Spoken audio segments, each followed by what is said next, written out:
प्यारे विद्यार्थियों नमस्कार। आज हम विज्ञान में कक्षा 8 पाठ कोयला और पेट्रोलियम इसके बहुविकल्पीय प्रश्न उत्तर हल करेंगे। पहला प्रश्न है, मिट्टी में खनिजों का प्राथमिक स्रोत क्या है? पौधे, पशु, मूल चट्टान, उपरोक्त सभी। तो इसमें इसका सही उत्तर है सी, मूल चट्टान। अगला प्रश्न है, जीवाश्म ईंधन किसे कहते हैं? जो सजीव प्राणियों के मृत अवशेषों से बना हो, मानव निर्मित ईंधन, ए और बी दोनों, जो निर्जीव वस्तुओं से बना हो।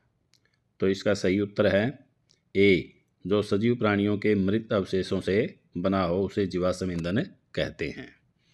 प्रश्न नंबर 3, मृत वनस्पति का धीरे धीरे कोयले में रूपांतरण क्या कहलाता है? कार्बनीकरण, प्रभाजीआसवन, ए और बी दोनों, या इनमें से कोई नहीं। तो इसका सही उत्तर है कार्बनीकरण। प्रश्न नंबर 4, प्राकृतिक संसाधन कहाँ से प्राप्त होते हैं? सूर्य के प्रकाश और वायु से, वन और वन्य जीवों से, खनिज, पेट्रोलियम और कोयले से, और अगला है उपरोक्त सभी। तो इसका सही आंसर है उपरोक्त सभी। प्राकृतिक संसाधन सब चीज़ों से प्राप्त होते हैं। अगला है, निम्नलिखित में से कार्बन का सबसे शुद्ध रूप कौन सा है? कोयला गैस, कोल तार, कोक, उपरोक्त में से कोई नहीं। तो इसका सही आंसर है कोक। कोक कार्बन का शुद्ध रूप है। अगला है, प्राकृतिक संसाधन कौन सा है? वायु और जल, मृदा और खनिज, कोयला और पेट्रोलियम, उपरोक्त सभी। तो इसमें सभी प्राकृतिक संसाधन है। तो इसका आंसर है डी, उपरोक्त सभी। अगला प्रश्न है, निम्नलिखित में से कौन पेट्रोलियम के महत्वपूर्ण घटक है? ब्यूटेन, द्रवीकृत पेट्रोलियम गैस, जेट ईंधन, उपरोक्त सभी। तो ये सारे पेट्रोलियम के महत्वपूर्ण घटक हैं, इसलिए इसका आंसर है उपरोक्त सभी। अगला है, निम्नलिखित में से किसका उपयोग औद्योगिक ईंधन के रूप में किया जाता है? कोयला gas, nitrogen gas, carbon dioxide gas, उपरोक्त सभी। तो इसका सही उत्तर है कोयला गैस। कोयला गैस का उपयोग औद्योगिक ईंधन के रूप में किया जाता है। अगला प्रश्न है, प्राकृतिक संसाधन कितने प्रकार के होते हैं? प्राकृतिक संसाधन दो प्रकार के होते हैं, नवीकरणीय और अनवीकरणीय, दो प्रकार के। इसका उत्तर है ए।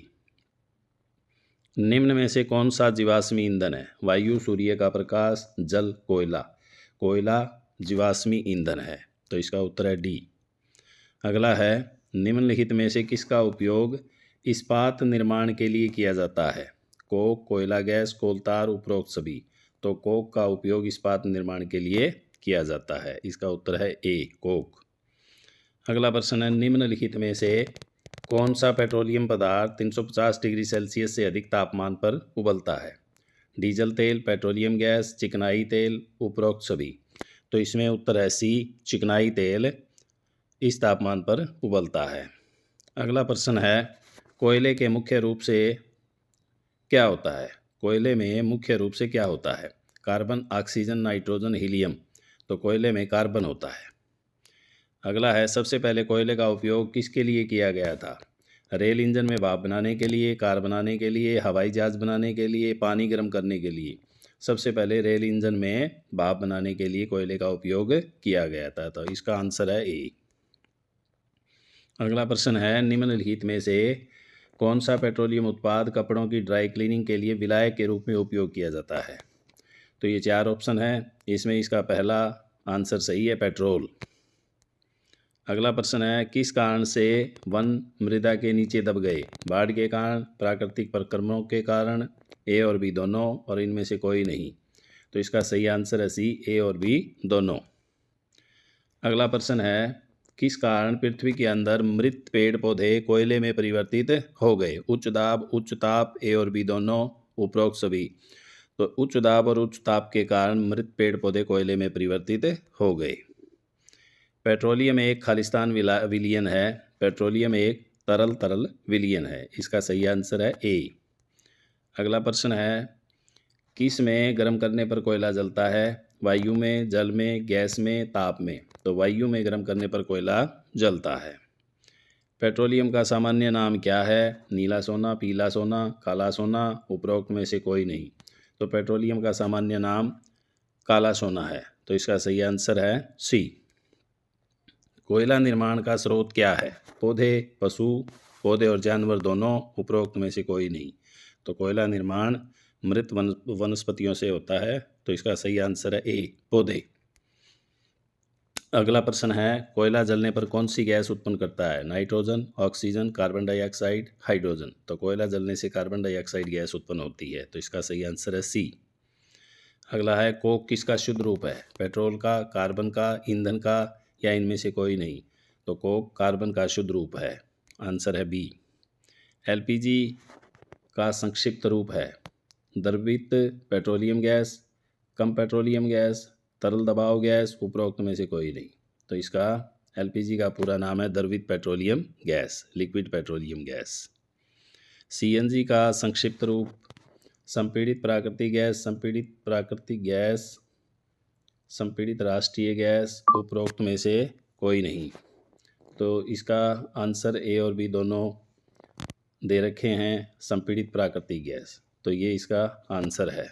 सीएनजी से फुल फॉर्म बनती है कंप्रेस्ड नेचुरल गैस, तो इसका आंसर ए और बी दोनों में है, संपीड़ित प्राकृतिक गैस। अगला प्रश्न है, पेट्रोलियम का निर्माण किससे होता है? समुद्री जीवों से, मृत जीवों से, या ए और बी दोनों से, या उपरोक्त सभी? तो इसमें इसका सही आंसर है ए और बी दोनों से। पेट्रोलियम का निर्माण समुद्री जीवों से, मृत जीवों से होता है। अगला प्रश्न है, द्रवीकृत पेट्रोलियम गैस और संपीड़ित प्राकृतिक गैस का प्राथमिक तत्व क्या है? ब्यूटेन और हेक्सेन, मीथेन और हेक्सेन, मीथेन और ब्यूटेन, या उपरोक्त सभी? तो इसका सही आंसर है सी, मीथेन और ब्यूटेन। अगला प्रश्न है, निम्नलिखित में से कौन प्राकृतिक संसाधन नहीं है? सूर्य का प्रकाश, पानी, प्लास्टिक, उपरोक्त में से कोई नहीं। तो इसका सही आंसर है प्लास्टिक, सी, यह प्राकृतिक संसाधन नहीं है। अगला प्रश्न है, निम्नलिखित में से कौन कार्बन की मुक्त अवस्था नहीं है? पेट्रोल, कोक, हीरा, उपरोक्त सभी? कोक और हीरा कार्बन की मुक्त अवस्था है, पेट्रोल कार्बन की मुक्त अवस्था नहीं है, तो इसका सही आंसर है ए। अगला प्रश्न है, खालिस्तान एक अप्रिय गंध वाला गाढ़ा काला तरल है?